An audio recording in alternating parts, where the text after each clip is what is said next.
जनसंख्या वृद्धि को लेकर के आरोप लगता है कि मुसलमान बहुत ज़्यादा बच्चा पैदा करते हैं और उनको उसकी आज़ादी मिलनी चाहिए। उसको भी वो मज़हब से जोड़ करके कहते हैं कि हम चाहे जितना भी बच्चे पैदा कर लें, हमें हमारा जो मजहबी अधिकार है ये अल्लाह ने फरमाया है।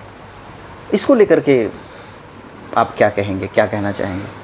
भाई इसमें एक चीज़ मैं आपसे कहना चाहूँगा कि इस मुद्दे पर पढ़े लिखों से जब बात करेंगे आप, तो आपको जवाब दूसरा मिलेगा, और जो पढ़े लिखे नहीं हैं उनके पास आप इस सवाल को, आप अपने आप को किस कैटेगरी में मानते हैं? मैं आपको बता रहा हूँ, दोनों का बता रहा हूँ।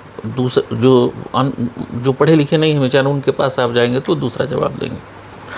और तीसरा जवाब इसका ये है, जो सबसे मजबूत जवाब है इस सवाल का, भारत का डेटा है, निकलता है कि कौन से बिरादरी के बच्चे कितने प्रतिशत हो रहे हैं। अब एक पति पत्नी के बीच में कितने बच्चे हो रहे हैं, तो मुस्लिमों का जो रेशियो है वो हिंदुओं से बहुत मामूली सा नीचे है जनसंख्या नियंत्रण में। तो लगभग जो सरकार चाहती है और जो ज़रूरी भी है, कि जनसंख्या हमारे यहाँ बहुत तेज़ी से बढ़ रहा है, जिसकी वजह से समस्याएं हैं, डीजल पेट्रोल बहुत महंगाई, ये सब बहुत तो कुछ है, बहुत कुछ है। लेकिन उसका जिम्मेदार सिर्फ अकेला मुसलमान नहीं है, सारी बिरादरी बच्चे जनसंख्या बढ़ाने में योगदान दिए, थोड़ा ऊपर थोड़ा नीचे। ये डेटा है, डेटा निकाल के आप देख लीजिए, 0.5% का फर्क है हिंदू और मुसलमान। लेकिन जिस गति के साथ कहा जाता है औसतन जनसंख्या रहा है, सरकार मुसलमानों की तादाद बढ़ी है। नहीं, सरकार के पास डेटा है 40-50 सालों में। हाँ, सरकार के पास पूरा डेटा है, कब तक कब बढ़े हैं। देखिए, मैं प्रतापपुर में बच्चा था, जब प्रतापपुर में 8वीं तक पढ़ा हूँ, तो मेरे अगल बगल 2-3 हिंदू परिवार थे जिनके 12-12 बच्चे थे। अग्रवाल, ये बस समाज जो जान रहे हैं ना, 2-3 परिवार थे जिनके 12-12 बच्चे थे, 10-10, 8-8 बच्चे थे। और उस मोहल्ले में सबसे छोटा परिवार मेरा था। हम लोग 4 भाई थे, अपने माँ बाप की एक बहन। ये इसका संबंध जनसंख्या का शिक्षा से है और गरीबी से। वो मेरे प्रश्नों का आपने कहा कि जवाब वो कुछ और देंगे, जो एजुकेटेड हैं वो कुछ और देंगे, और तीसरा जो जवाब आपने दिया, इन दोनों का जवाब भी आप दे दीजिए। अनएजुकेटेड मुसलमान क्या बोलेगा? जो अनपढ़ आदमी है, नहीं जानता है, वो धर्म के हिसाब से बताएगा। हाँ, यही तो मेरा प्रश्न है। मेरे हमारे यहाँ किसी भी किताब में ये नहीं लिखा है कि आप बच्चा पैदा रोक दो या बच्चा 20 ठो पैदा कर लो। धर्म के हिसाब से बात कर रहे हैं अपन, पर अपने मजहब से जोड़ करके बोलते हैं। वही तो, जो अनपढ़ हैं, जिनको नहीं मालूम, वो ऐसा बोलते हैं। लेकिन दबी जुबान खलील साहब, चर्चाएं चलती हैं, हिंदू वर्ग में चलता है, कुछ जो हिंदुओं के पंडित हैं, पंडित इस लिहाज से कह रहा हूँ कि अपने आप को भाई उसके ज़्यादा जानकार समझते हैं जी, तो वो उनका ये कहना है कि नहीं, मुसलमानों की जो नीति है, नीयत है, वो अपना तादाद हिंदुस्तान में बढ़ाने का है।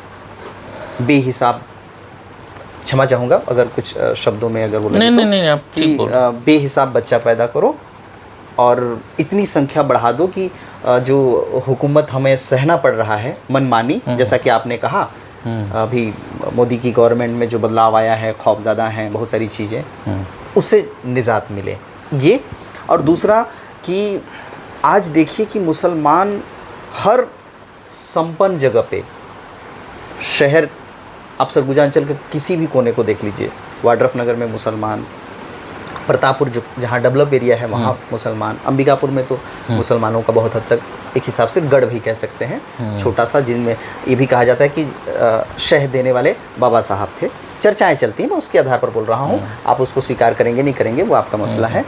सूरजपुर, मतलब इस सरगुजा संभाग को मैं देखूं तो हर डेवलप एरिया जो है, बलरामपुर, रामानुजगंज, हर जगह मुसलमान पाए जाते हैं।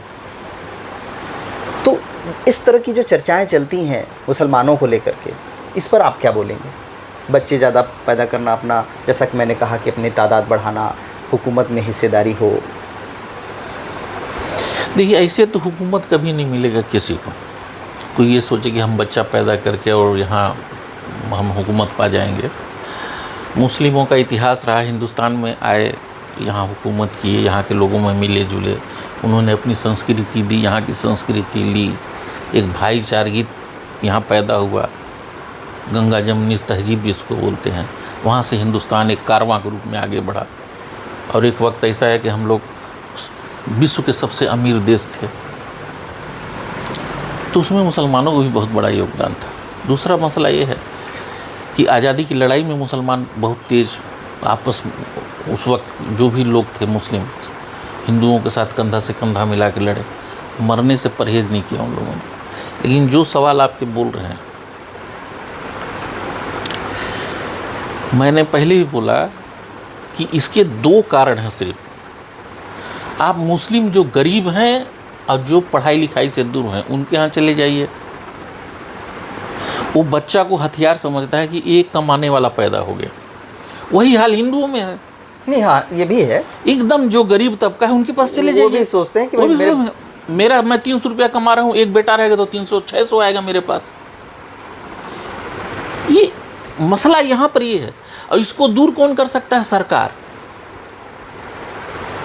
भाई कांग्रेस के नेतृत्व में भारत आज़ाद हो गया, कांग्रेस ने सरकार चलाया यहाँ, उसके बाद सारी पार्टियाँ यहाँ चलाई। किन पार्टियों ने, किन सरकारों ने जनता के हित में काम किया कि ये समस्याएं दूर हो जाए? किसने इसकी ऐसी पॉलिसी बनाई? मैं पार्टी पॉलिटिक्स से दूर की बात कर रहा हूँ। हमने इतना कांग्रेस ने भी चिंता नहीं की है। नहीं, हम तो, मैं बोल रहा हूँ पार्टी पॉलिटिक्स से दूर की बात कर रहा हूँ। जो भी हमारे नेता पैदा हुए ऊपर से लेकर नीचे तक, हमारे देश में आज एक सवाल तो खड़ा है ना कि 80 करोड़ लोगों को हम अनाज दे रहे हैं, मुफ्त में अनाज दे रहे हैं, तो चल रहे तो आपके पास डाटा है, फिर गरीबी दूर कहाँ हो रही है? तो मैं ये कह रहा हूँ सरकारों से कि जो मुद्दा है देश का, गरीबी हटाओ, गरीबी हटाओ, हमको आगे बढ़ना है, तो आप कुछ लोगों को लेके आगे नहीं बढ़ सकते। समूचा भारत जब आपके साथ आगे बढ़ेगा तब आप आगे बढ़ेंगे।